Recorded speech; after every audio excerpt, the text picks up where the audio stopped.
मरकुस रचित सुसमाचार 8वां अध्याय।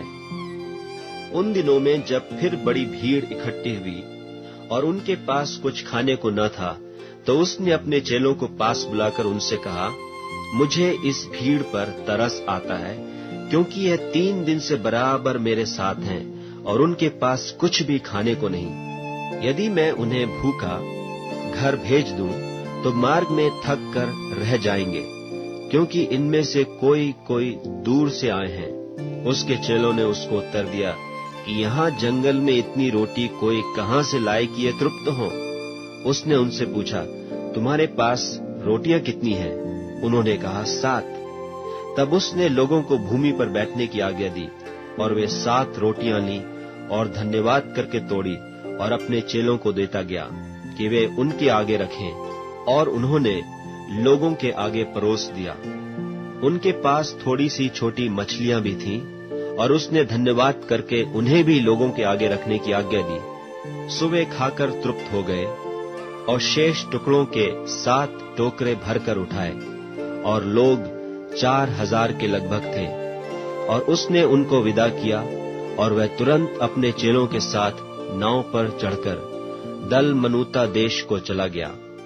फिर फरीसी निकलकर उससे वाद विवाद करने लगे और उसे जांचने के लिए उससे कोई स्वर्गीय चिन्ह मांगा। उसने अपनी आत्मा में आह मार कर कहा, इस समय के लोग क्यों चिन्ह ढूंढते हैं? मैं तुमसे सच कहता हूं कि इस समय के लोगों को कोई चिन्ह नहीं दिया जाएगा। और वह उन्हें छोड़कर फिर नाव पर चढ़ गया और पार चला गया।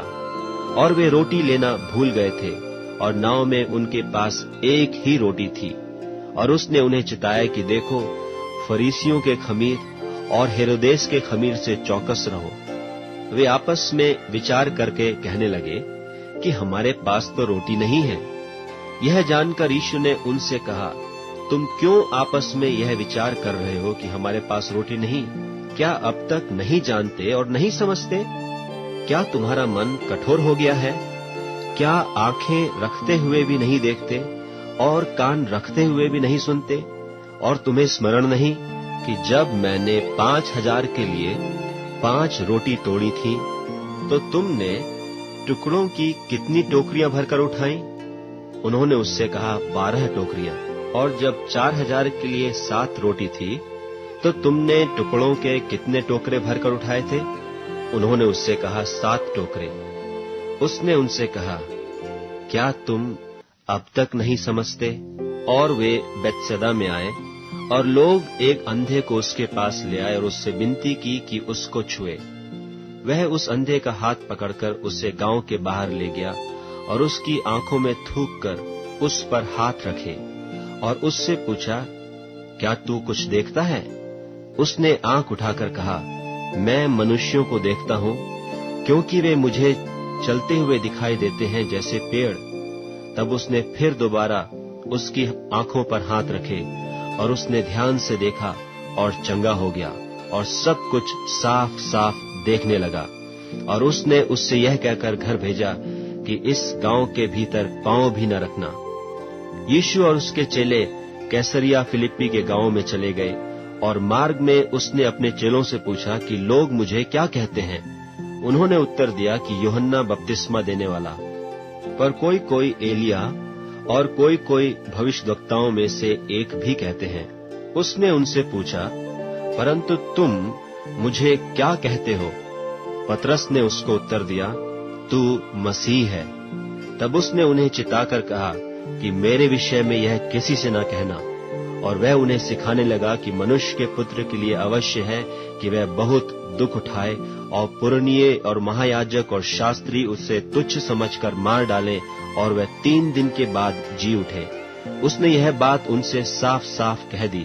इस पर पतरस उसे अलग ले जाकर झिड़कने लगा, परंतु उसने फिरकर और अपने चेलों की ओर देखकर पतरस को झिड़क कर कहा कि हे शैतान, मेरे सामने से दूर हो, क्योंकि तू परमेश्वर की बातों पर नहीं परंतु मनुष्यों की बातों पर मन लगाता है। उसने भीड़ को अपने चेलों समेत पास बुलाकर उनसे कहा, जो कोई मेरे पीछे आना चाहे, वह अपने आपे से इनकार करे और अपना क्रूस उठाकर मेरे पीछे हो ले। क्योंकि जो कोई अपना प्राण बचाना चाहे वह उसे खोएगा, पर जो कोई मेरे और सुसमाचार के लिए अपना प्राण खोएगा वह उसे बचाएगा। यदि मनुष्य सारे जगत को प्राप्त करे और अपने प्राण की हानि उठाए तो उसे क्या लाभ होगा, और मनुष्य अपने प्राण के बदले क्या देगा?